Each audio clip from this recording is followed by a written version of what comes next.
BFM Business, Intégral Bourse, on refait la séance. Avec nos invités en plateau, Nuno Teixeira, directeur de Schroders France.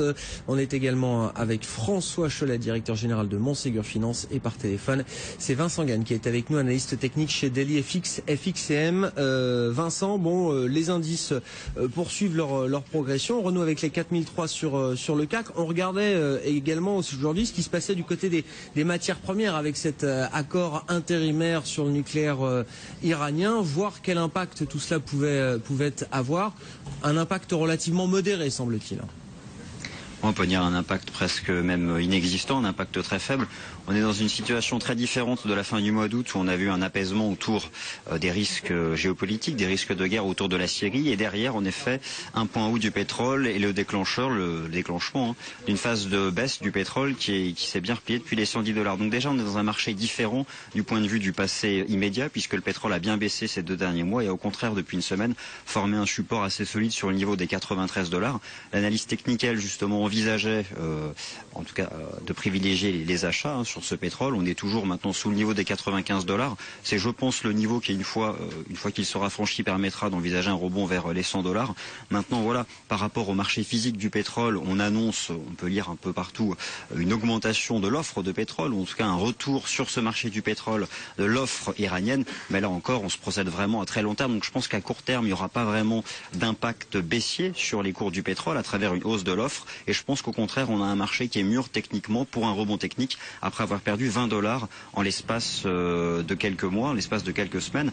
Et j'observe aussi la résistance du pétrole à la poursuite de la hausse du dollar américain. Donc au fond, aucun des catalyseurs qui pourraient déclencher davantage de baisse n'agit aujourd'hui. Et je pense qu'il ne faut pas vendre agressivement le cours du pétrole en partant du principe que le marché, que l'offre et la demande sur ce marché pourraient être bouleversées grâce à cet accord avec l'Iran. Bon, Nuno Teixeira, Schroders France, c'est ce que vous nous disiez tout à l'heure, il n'y a pas de raison qu'il y ait un choc d'offres là sur le marché pétrolier du fait de cet accord sur le nucléaire iranien. Non, c'est un accord transitoire pour 6 mois. Il faudra voir un petit peu les développements de la situation en Iran. Par ailleurs, il concerne finalement assez peu le secteur de l'énergie, donc il ne faut pas s'attendre à des investissements, notamment des grands majors pétroliers en Iran de sitôt dans la production pétrolière. Donc là encore, ça va freiner beaucoup le potentiel de rebond de la production de ce pays. Et puis, on est déjà dans une situation effectivement de cours qui avait plutôt décalé à la baisse depuis pas mal de semaines, donc on n'avait pas de pression baissière fortement à attendre sur ces niveaux-là. Donc pour l'instant effectivement c'est un non-événement. On verra dans quelques mois si les assouplissements vont plus loin et permettent d'envisager une augmentation de l'offre. Pour l'instant c'est encore le phénomène américain qui joue avec l'offre de pétrole américain qui va petit à petit commencer à satisfaire les besoins domestiques.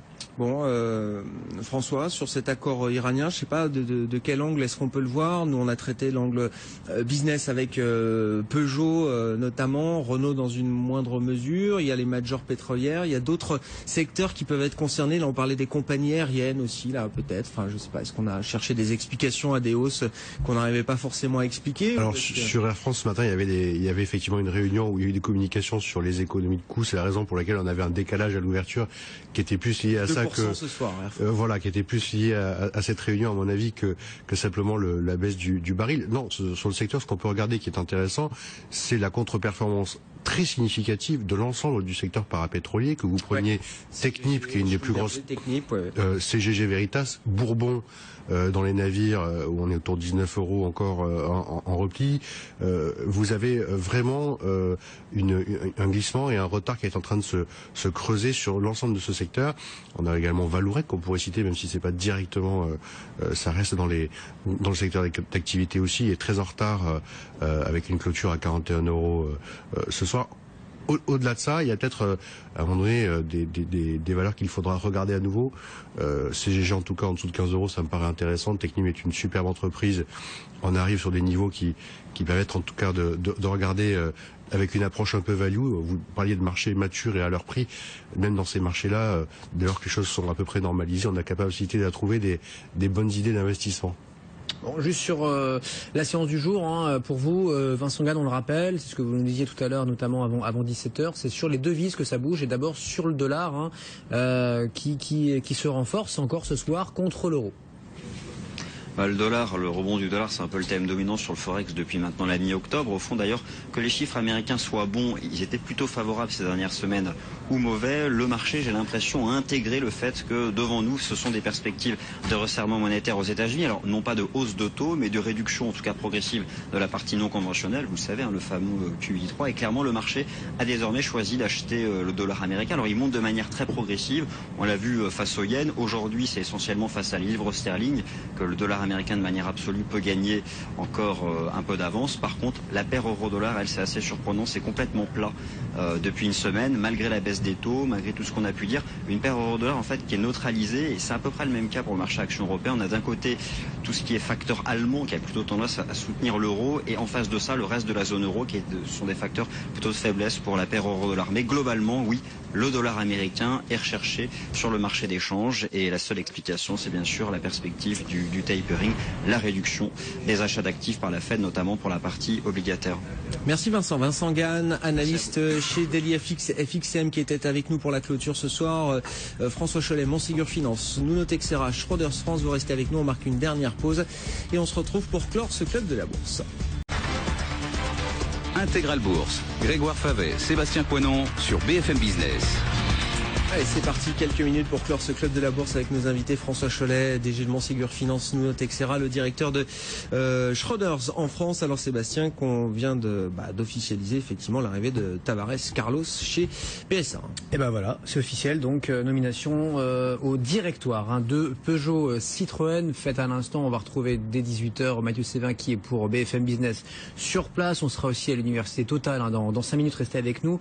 Carlos Tavares, donc qui quitte Renault et qui succédera bien aussi au président, donc à Philippe Varin, dès l'année prochaine. C'était le titre du jour, hein, plus 5% à la clôture, 5% de hausse, 10,75 € avec un double effet qui se coule. Tavares et l'étau qui se dessert un petit peu autour de l'Iran. Il est 17h47, tour de table, donc messieurs, hein, pour terminer avec vous sur où peuvent encore aller les marchés. Je sais que vous êtes plutôt optimiste et content de votre année, François, mais il nous reste quand même un mois à tenir. Qu'est-ce qu'on peut faire là ? On consolide à plat, comme ça on tourne autour des 4003, petit rallye de fin d'année pour aller chercher les 4004, les 4005, on va un petit peu là. C'est des périodes dans lesquelles on essaie de se concentrer sur les entreprises que l'on suit, on essaie de multiplier les rencontres, les discussions, essayer d'affiner à chaque fois nos modèles pour l'année qui suit. C'est des périodes également où on a l'occasion de retourner voir nos clients et faire un point de fin d'année, qui est toujours un moment important pour nous. Et comme il n'y a pas de publication, qu'est-ce qu'on peut on peut avoir des infos sur le T4 alors dans cette période-là ? Les guidances ont été données sur les dernières publications. C'est vrai qu'il y a eu un impact, et on l'a vu, assez significatif et assez peu anticipé finalement. On avait bien vu l'euro-dollar avec un impact de change important, mais on avait peut-être un peu moins bien senti l'importance qu'avait pour de grandes nombres d'entreprises les parités vis-à-vis du réal brésilien ou d'autres devises émergentes pour lesquelles l'euro s'était fortement apprécié, et ça c'est venu impacter de manière assez surprenante les résultats des entreprises au troisième trimestre. Maintenant, c'est des choses qu'on a repris en considération. On a une base de comparaison qui est favorable sur la fin de l'année, avec une fin d'année dernière qui n'était pas exceptionnelle en termes de résultats. Le consensus est guidé pour 2014, comme un peu tous les ans à cette période, avec une croissance pour de 10%. Voilà. Le plus 10 de début d'année. On va gentiment attendre le début d'année pour voir avec les premiers chiffres d'estimation de croissance sur la zone euro et puis sur la France, comment réajuster un petit peu tout cela. Globalement, il n'y a pas de choses extraordinaires à attendre, encore une fois, sur les prochaines semaines. On est même peut-être d'ailleurs à l'écoute des banquiers centraux. Effectivement, on pourrait avoir une réaction américaine, mais au-delà de ça, il y a une réaction aussi en Europe qui pourrait intervenir avec la Banque Centrale Européenne qui a procédé à une première baisse des taux qui était un peu symbolique. Un quart de point, c'était extrêmement faible. Mais on attend avec, en 2014, la fin des opérations de LTRO, peut-être d'autres mesures pour venir soutenir la liquidité en zone euro, au niveau du secteur bancaire notamment. À propos de liquidité, justement, faut pas oublier peut-être Nuno Texera, cette logique de flux qui anime le marché, et des flux qui se poursuivent toujours vers l'Europe. Alors souvent, c'est des flux qui viennent en dehors d'Europe. La souscription sur les actions européennes, elle se fait majoritairement par des non-européens. Oui, pour l'instant, les actions européennes ont surtout été soutenues par des réallocations d'actifs de la part d'investisseurs étrangers, américains, anglo-saxons de manière générale et asiatiques, qui avaient complètement boudé l'Europe depuis 2010.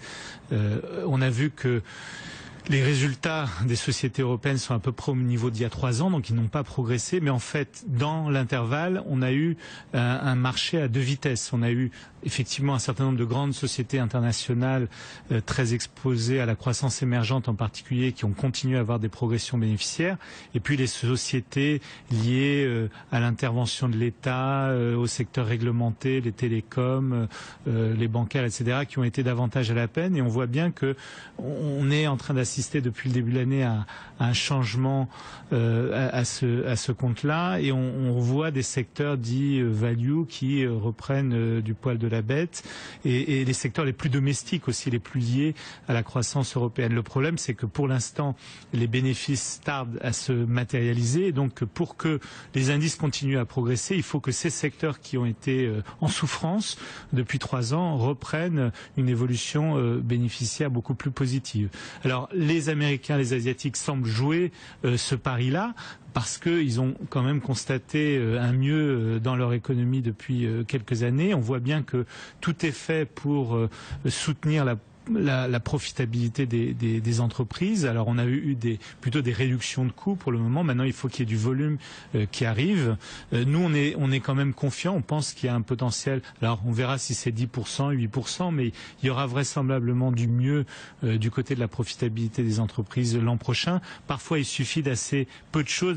On est à moins 0,5, moins 0,7 cette année de croissance. Si on passe ne serait-ce qu'à 1,5% de croissance du PIB l'an prochain, ça peut être suffisant pour avoir un effet de levier important sur les bénéfices. Merci messieurs Nuno Teixeira, Schroders France, François Chollet, Montségur de nous avoir accompagnés pendant 1 heure. On va se retrouver demain à 15h, n'oubliez pas.